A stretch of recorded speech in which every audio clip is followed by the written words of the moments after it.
Hi, this is Denise Wakeman. You may know me as the Blog Squad, and I have another online visibility tip for you.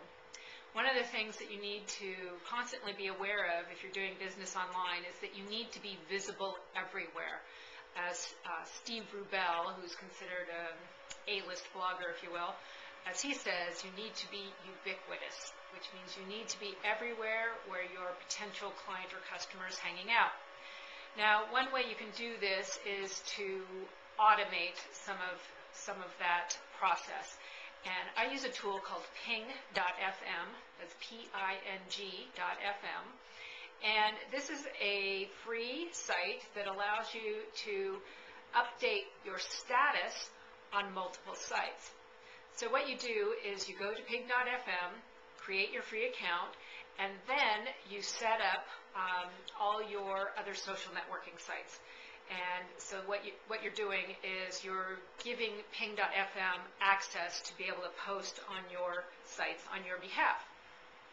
So what happens then is that when you post an update through Ping, it automatically gets posted everywhere where you've indicated that it's okay to go. So for example, I have Pingfm linked to my Twitter feed, to my Facebook fan page, to my Facebook profile, so those are two different things. I also have it linked to posterous.com, and I have it linked to LinkedIn, and also to FriendFeed, and I think a couple of other places. Now, one of the things that you have to realize is that not all sites treat updates equally. Some do updates via status. So that's like a Facebook status update or Twitter update. And these don't require any titles or headlines.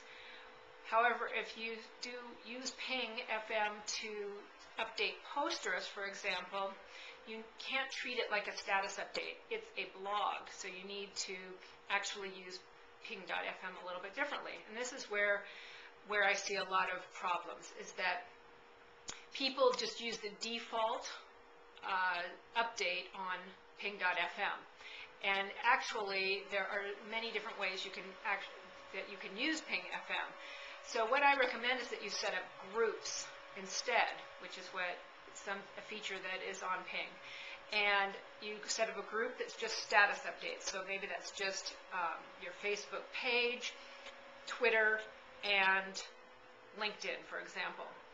So when you want to do a status update, you just send it to your status update sites.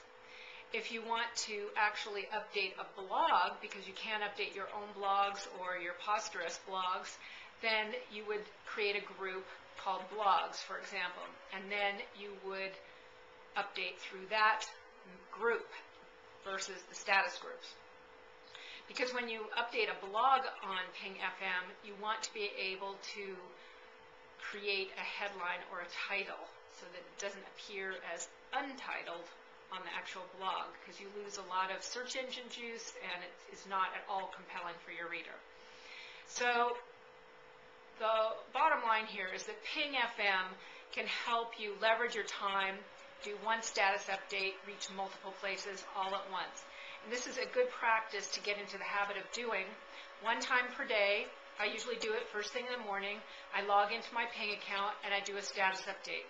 That way, even if I don't visit that particular site, like LinkedIn, I don't go to LinkedIn every day, but there's still something fresh and current on my LinkedIn profile page. And that's the important thing, to make sure that you appear to be active. So use Ping.fm to update your status reports, at least on a daily basis. And you can also get more advanced with it by creating groups and being very strategic about what you post where. So that's your online visibility tip for the day. Log on.